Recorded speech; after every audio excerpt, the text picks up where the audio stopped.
Hello అండి, అందరికీ నమస్కారం. నేను మీ సునీతాస్ పేజ్ యూట్యూబ్ ఛానల్కి స్వాగతం.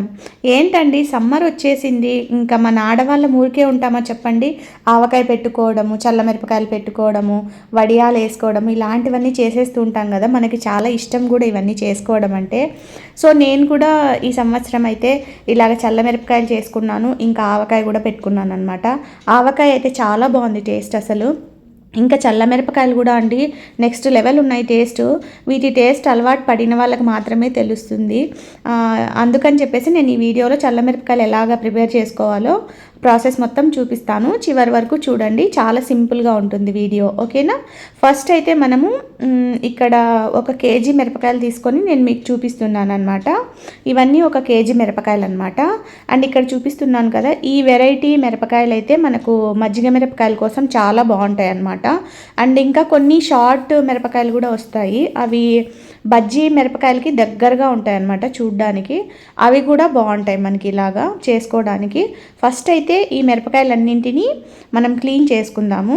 క్లీన్ చేసుకునేటప్పుడు వాటర్లో కొంచెం సాల్ట్ వేసుకోండి, సో దట్ అవి పెస్టిసైడ్స్ అవి కొట్టి ఉంటారు కదా, అలాంటివన్నీ నీట్గా క్లీన్ అయిపోతాయి అన్నమాట సర్ఫేస్ మీద.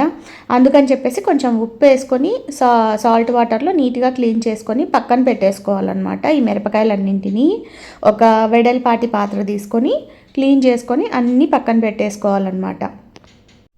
నేనైతే ఫస్ట్ 1 కేజీ మిరపకాయలు పెట్టేశాను. అవైతే రెడీ అయినప్పటి నుంచి ప్రతిరోజు అండి మార్నింగ్ ఈవినింగ్ తినేవాళ్ళం అవి వేయించుకొని. ఆ టేస్ట్ నచ్చి నాకు మళ్ళీ తొందరగా అయిపోతాయని చెప్పేసి ఇక్కడ ఈ వీడియో ఎడిట్ చేసేలోపు నేను సెకండ్ టైం కూడా వేసానంటే నమ్ముతారా మీరు? మళ్ళీ కూడా నేను 2 కేజెస్ తీసుకొచ్చి మళ్ళీ కూడా పెట్టేసుకున్నాను అనమాట. సో ఫస్ట్ అయితే మనం అన్నీ క్లీన్ చేసేసుకున్నాం కదా. క్లీన్ చేసుకున్న తర్వాత ఇలాగ ఒక వెడల్పాటి ప్లేట్లో పెట్టేసి మనం కొద్దిసేపు గాలికి పెట్టేయాలన్నమాట.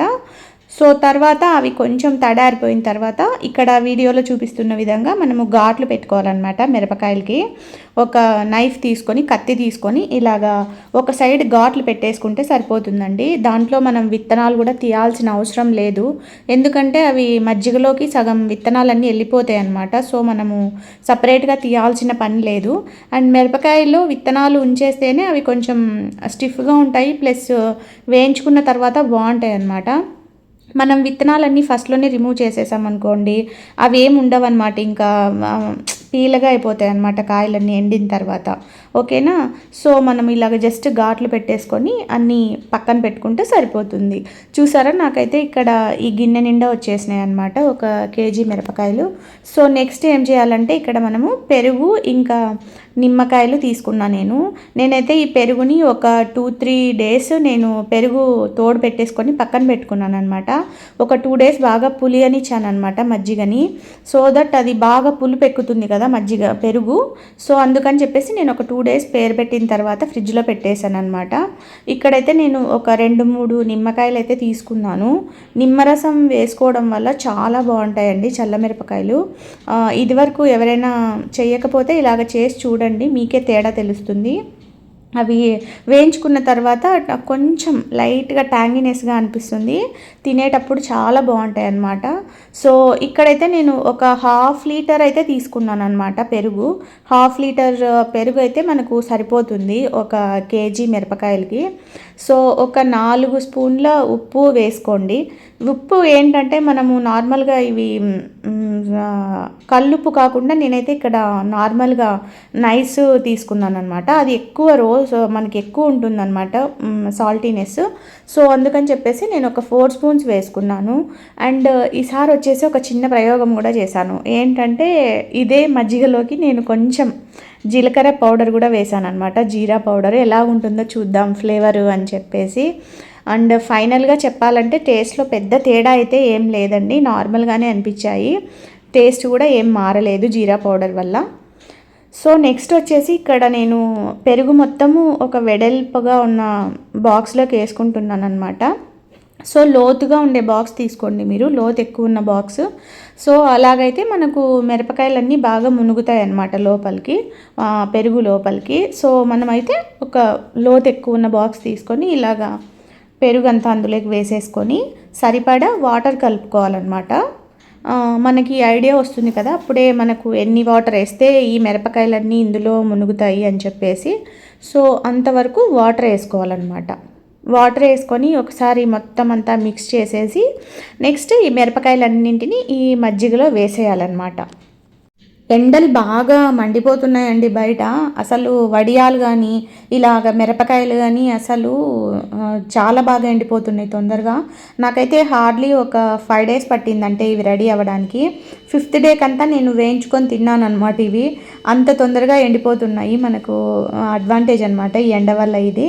సో ఫస్ట్ అయితే ఇలాగన్నీ మిరపకాయలు వేసేసుకొని మనము కొంచెం లోపలికి నొక్కినట్టు అనాలన్నమాట, వాటిని మునిగేలాగా. మజ్జిగలో మునిగితే మజ్జిగ, నిమ్మరసము, ఆ ఉప్పు అంతా బాగా పట్టుకుంటే మిరపకాయలకి అవి బాగా ఊరుతాయి అన్నమాట మజ్జిగలో. సో ఇలాగ లోపలికి నొక్కినట్లు అనాలి. నాకైతే ఇంకా స్పూన్తో ఇది అయ్యే కథ కాదులే అని చెప్పేసి నేను చేతులతో వాటిని బాగా లోపలికి నొక్కి పెట్టేశాను అనమాట, ఇలాగ మునిగేలాగా. మనం అవి మునగలేదు కదా అని చెప్పేసి ఎక్కువ వాటర్ వేసుకుంటే మనకు టేస్ట్ అంత అనిపివన్నమాట. కొంచెం మజ్జిగ కూడా మనకి చిక్కగా ఉంటేనే బాగుంటాయి అన్నమాట. సో ఇలాగ మూత పెట్టేసి మనం పక్కన పెట్టేసుకోవాలి. సో నెక్స్ట్ డే మార్నింగ్ అంతా ఇలాగ అయ్యాయి అన్నమాట అవి. నేను వచ్చేసి ముందు రోజు ఆఫ్టర్నూన్ 12 కంతా వేసేసాను అనమాట మజ్జిగలో. నెక్స్ట్ డేకి ఇలాగ ఎండ వచ్చేటప్పటికంతా తీసి నేను బయట ఆరబెట్టుకున్నాను అనమాట వాటిని. సో ఇక్కడ చూస్తున్నారు కదా, ఇలాగ ఒక సంచి ఉంటుంది కదా, మనకి బియ్యం సంచి ఉంటుంది కదా, దాన్ని కట్ చేసుకొని ఒకసారి నీటిలో అద్దేసుకొని దాని మీద మనం ఎండబెట్టేసుకుంటే సరిపోతుందన్నమాట. కొంతమంది ప్లాస్టిక్ కవర్ మీద కూడా ఎండబెట్టుకుంటారు, నాకు అలాగ నచ్చదు. సో ఈవినింగ్ అంతా ఇవి ఇలాగున్నాయన్నమాట మిరపకాయలు. ఫస్ట్ డే ఈవినింగ్ అనమాట ఇవి. అక్కడక్కడ ఇంకా గ్రీన్ షేడ్ ఉంది కదా, ఇవి నెక్స్ట్ డేకి ఫుల్ వైట్గా అయిపోతాయి అన్నమాట. సో ఇవన్నీ తీసుకొనేసి మనం ఈవినింగ్ మళ్ళీ కూడా ఇంకొకసారి మనం అదే పెరుగులో వేసుకోవాలన్నమాట. పెరుగునైతే అలాగే ఉంచుకోవాలి మనము, ఓకేనా. సో అదే పెరుగుని ఒకసారి మనం మళ్ళీ ఒకసారి స్పూన్తో కలబెట్టేసి అందులోకి మళ్ళీ ఈ మిరపకాయలను అయితే వేసుకోవాలన్నమాట. మనం ఫస్ట్ ఎన్ని మజ్జిగ అయితే వాడామో సెకండ్ డేకి మనకు అన్నీ ఉండవన్నమాట, క్వాంటిటీ తగ్గుతాయి. ఎందుకంటే ఆ మిరపకాయలు లాగేసుకుంటాయి కదా కొన్ని మజ్జిగను. సో అందుకని చెప్పేసి మనకు క్వాంటిటీ అయితే తగ్గుతాయి అన్నమాట మజ్జిగ. సో నెక్స్ట్ డే కూడా ఇలాగ ఈవినింగ్ అన్నీ మజ్జిగలో వేసేసుకొని పక్కన పెట్టేసుకోవాలి. ఇది సెకండ్ డే అనమాట. నేను సెకండ్ డే కూడా మరి మార్నింగ్ ఎండ రాగానే ఒక 9కి అలాగ తీసి మళ్ళీ ఎండబెట్టాను అనమాట. ఆ మజ్జిగని అలాగే పెట్టుకోండి. ఇంకా ఈరోజు కూడా మనము ఈవినింగ్ ఇవి ఎండిన తర్వాత మళ్ళీ ఈరోజు కూడా అదే మజ్జిగలో ఈ మిరపకాయలను అయితే వేసుకోవాలి. చూస్తున్నారు కదా, ఈవినింగ్ అయితే నేను మళ్ళీ తీసుకొచ్చి అదే మజ్జిగలో ఈ మిరపకాయలను అయితే వేస్తున్నాను అనమాట. క్వాంటిటీ చూసినట్లయితే మనకు తక్కువ ఉంటాయి అన్నమాట, ఫస్ట్ డే ఉన్నంత ఉండవు, ఓకేనా. చూసారా క్వాంటిటీ తగ్గింది, కనిపిస్తుంది కదా క్లియర్గా. సో అలాగా కొంచెం నొక్కి పెట్టినట్లు అనండి, మరి ప్రెషర్ ఎక్కువ యూజ్ చేయొద్దండి, ఆ మిరపకాయలు చితికిపోతాయి అన్నమాట. సో ఇలాగా మనము మూత పెట్టేసుకొని మరి నైట్ అంతా అలాగే ఉంచేసుకోవాలి. నెక్స్ట్ డే 3 అనమాట ఇది. థర్డ్ డే కూడా నేను మొత్తము ఎండబెట్టేసుకున్నా ఈవినింగ్ వరకు. సో మూడో రోజుకంతా ఇలాగ ఉన్నాయన్నమాట ఇవి. ఇంకా ఈరోజు మజ్జిగలో అయితే వేయకూడదండి, ఓన్లీ 2 days మాత్రమే వేయాలన్నమాట మజ్జిగలో. అంటే వేసిన రోజు, నెక్స్ట్ రోజు, ఆ నెక్స్ట్ రోజు, అంతే అనమాట. ఇంకా మనం ఎక్కువ వేస్తే అవి చితికిపోతాయి ఎక్కువసేపు మజ్జిగలో ఉంటే. సో నేను ఇది 4వ రోజు అనమాట. ఇవి ఇంకా మజ్జిగలో వేయలేదు, డైరెక్ట్గా ఎండబెట్టేసుకున్నాను అనమాట. సో డే 4 ఈవినింగ్ అంతా ఇలాగున్నాయి. అక్కడక్కడ కొన్ని ఇంకా తడిగా అనిపిస్తాయి, మనకు కొంచెం చెమ్మ ఉన్నట్లు అనిపిస్తుంది, కొన్ని అయితే మనకి ఇలాగ అనిపిస్తాయి ఎండిపోయినట్లు. సో డే 5 కంతా మనకి ఫుల్ ఎండిపోతాయి అనమాట. ఇంకా లేదు మాకు ఇంకా అక్కడక్కడ ఉన్నాయి అనుకునేటట్టుంటే నెక్స్ట్ డే కూడా మీరు ఎండబెట్టేసుకుంటే ఈవినింగ్ వరకు ఫుల్ ఎండిపోతాయి అనమాట. సో నాకైతే ఈ ఉండే ఎండలకి 5వ రోజుకే ఫుల్ రెడీ అయిపోయాను అనమాట, గలగల అంటున్నాయి ముట్టుకుంటే. సో మీరు అలా ముట్టుకుంటే కొంచెం గలగల అని శబ్దం వచ్చేంత వరకు ఎండబెట్టుకోవాలి వాటిని. సో ఇప్పుడైతే ఇవి ఇంకా రెడీ టు ఫ్రై అనమాట. మీకు ఇక్కడ ఫ్రై చేసి కూడా చూపిస్తాను మీకు. చూస్తున్నారు కదా, ఇలాగ కొంచెం గోల్డెన్ షేడ్ వచ్చేంత వరకు మనము ఫ్రై చేసుకోవాలి. ఎక్కువ మంట పెట్టద్దండి, తొందరగా మాడిపోతాయి. మీకు టేస్ట్ చేసి చెప్తాను ఎలాగున్నాయనేది. నేనైతే పెరుగన్నంలోకి తింటున్నాను. అసలు నిజంగా అండి మైమర్చిపోయినా, నేను చాలా రోజుల తర్వాత తిన్నా మళ్ళీ చల్లమిరపకాయలు. ముందు సంవత్సరం తిన్నాను, మళ్ళీ ఇప్పుడు తిన్నాను అనమాట. అసలు చాలా బాగుందండి టేస్ట్ అయితే. అసలు వీటి రుచి అలవాటు పడిన వాళ్ళకే తెలుస్తుంది. ఇంకా నేను మాటల్లో అయితే చెప్పలేను వీటి టేస్ట్ని. మీరు ఒకసారి వేసుకొని తిని నాకు తర్వాత కామెంట్ పెట్టండి.